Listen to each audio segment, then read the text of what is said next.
प्रमाणपत्र देण्यात आले ते बोगस ठरवले गेले, कसं पाहता या आरोपाकडे? ही बातमी पाहिली मी.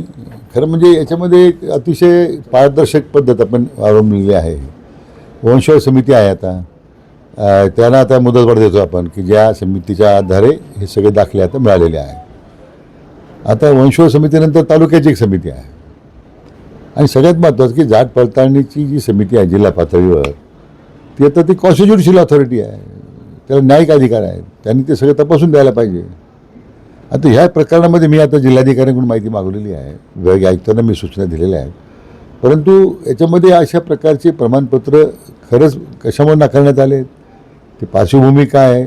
परंतु जरांगे पाटलांना मला एवढीच विनंती करायची आहे की ज्या प्रमाणात आपण दाखले द्यायला सुरुवात केली, आता हजारो मुलांना दाखले मिळाले, जात पडताळणी व्हायला लागली, गॅजेटची अंमलबजावणी व्हायला लागली. आता एखादा अपोज झाला असेल एखाद्या 2 प्रकरणामध्ये तर त्याची एकदा कारणमीमांसा करावं लागेल, कशामुळे होतं ते. कोणी जाणीवपूर्वक करत नाही आहे हे मला निश्चित सांगितलं पाहिजे कोणाचं ते. या उलट आता अनेक प्रकरणांमध्ये म्हणजे शिष्यवृत्ती असेल विद्यार्थ्यांची किंवा PhD धारकांची संदर्भामधला मुद्दा होता, अधिसंख्या पदाचा मुद्दा होता, असे अनेक निर्णय आपण केले, त्याचे अध्यादेशसुद्धा आपण काढलेत. आता एखादा मुद्दा जर असा कशामुळे दाखले नाकारलेले आहेत त्याची आपण चौकशी करू.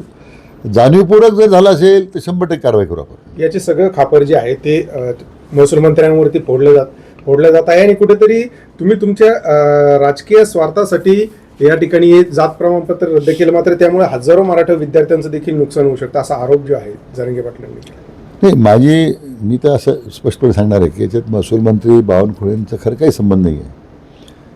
कारण त्यांनी तर ही अतिशय पारदर्शक पद्धतीने ही प्रक्रिया राबवली जाते. म्हणून म्हटलं की ह्या सगळ्या ज्या जात पडताळणीचे मधून मिळाले दाखले हे नंतर बोगस ठरवण्यात आलेत का नाकारण्यात आले नंतर त्याची चौकशी करून आपण. जर अधिकारी दोषी असतील तर मी त्या उपसमितीचा अध्यक्ष नात्याने मी आपल्याला सांगतो की निश्चितपणे मराठा समाजाच्या मुलांवर कुठल्या परिस्थितीमध्ये आम्ही अन्याय होऊ देणार नाही आणि कोणी अन्याय करण्याचा प्रयत्न करत असेल कोणी अधिकारी तर त्यांच्यावरसुद्धा 100% कारवाई होईल. परंतु विनाकारण मंत्री महोदयांचं किंवा त्यामध्ये नाव घेऊन तेही प्रक्रिया करतात असं म्हणणं चुकीचं आहे. एका बावनकुळेंसाठी तुम्ही जर मराठा समाजाचं नुकसान करणार असाल तर तुमचे 15 ते 20 आमदार मी भविष्यामध्ये पाडू शकतो असा इशारा त्यांनी दिलाय.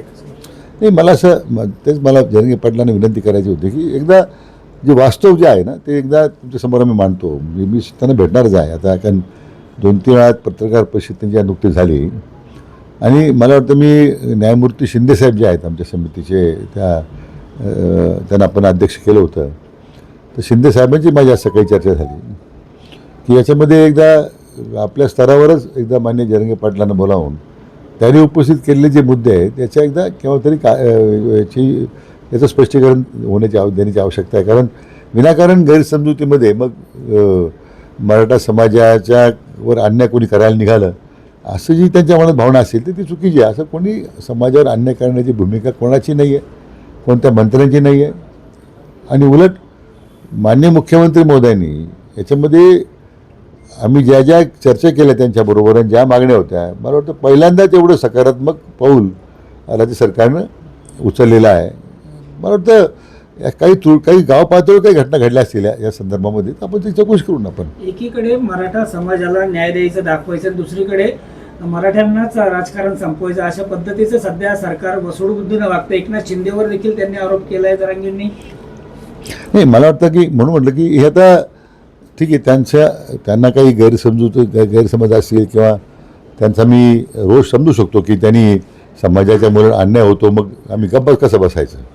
पण मुळातच आता अन्याय करण्याची भूमिकाच नाही आहे, किंबहुना समाजाच्या मुलांना न्याय देण्याचीच भूमिका सरकारने घेतली आहे पहिल्यापासून. आणि त्यामुळे मी म्हटल्याप्रमाणे न्यायमूर्ती शिंदेसाहेब आणि आमची चर्चा झाली, आम्ही त्यांना भेटणार आहोत. न्यायमूर्ती शिंदेसाहेबांच्या बरोबर त्यांची चर्चा आम्ही घडवणार आहोत. जर वास्तव समोर आलं आणि त्यांना वस्तुस्थिती जरांगे पाटलांना समजली तर मला वाटतं त्यांच्या मनातला जो राग आहे, जो रोष आहे तो निश्चितपणे आम्हाला कमी करता येईल किंवा तो त्यांची गैरसमज आम्हाला दूर करता येते. सरकार जे आहे ते ओबीसीतले काही नेते आणि मराठा समन्वयक म्हणून ज्यांना प्रोजेक्ट करते अशा लोकांना पुढे करून मला एकटं पाडण्याचा सगळा प्रयत्न सरकारचा सुरू आहे असं देखील त्यांचं म्हणणं आहे. नाही, जरांगे पाटील कधीच एकटे नव्हते. नाही तर सरकारने त्यांच्याशी काय चर्चा केली असती मग?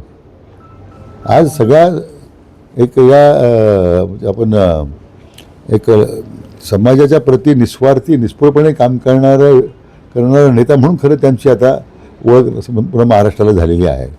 आणि त्यामुळे दोन्ही आंदोलनामध्ये त्यांच्याशी मी स्वतः चर्चा केलेली आहे. आता बाकीचे कोणी त्या वेगवेगळ्या नावाखाली जर काही वेगळे करत असतील तर ते आमच्या दृष्टीने त्याला काही फार महत्त्व नाही आहे.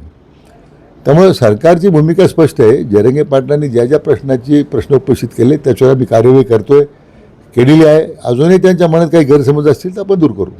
नाशिक पुणे जरांगे पाटील म्हणाले एकनाथ शिंदेपेक्षा उद्धव ठाकरेच बरे, जात प्रमाणपत्र रद्द करण्यामागे एकनाथ शिंदेचा देखील हात आहे. म्हणजे आम्ही ज्यांच्यावर विश्वास ठेवला एकनाथ शिंदेवर तेच आमची म्हणजे त्यांच्या गद्दारीचा डाग देखील पुसायला मराठा समोर आले अशा पद्धतीने टीका नाही, म्हणून जरांगे पाटलांना माझी एवढी विनंती आहे की एकनाथ शिंदे साहेबांनी सुद्धा त्यांच्या मुख्यमंत्री पदाच्या काळामध्ये चांगलं काम केलं, पुष्कळ केलं.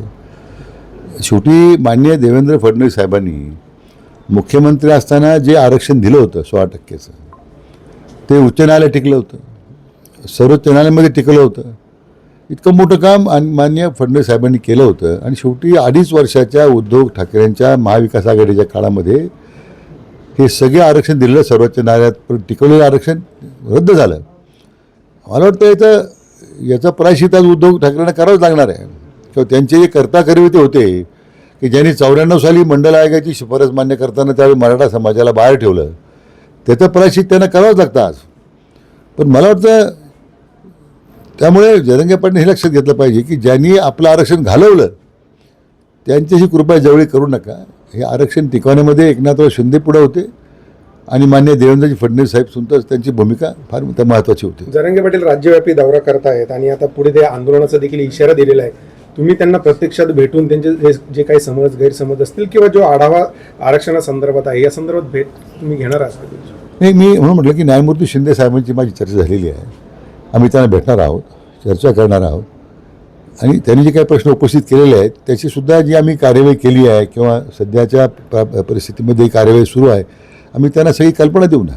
त्यांची भीती त्यांनी व्यक्त केली की जे आता राजकीय गोष्टी जे समोर आल्या, बोगस प्रमाणपत्र रद्द झालं, त्यांना साम्य असलेली किंवा रक्तशी नातं असलेली 3,000 लोक आहेत त्यांच्यावर याचा प्रभाव पडणार आहे.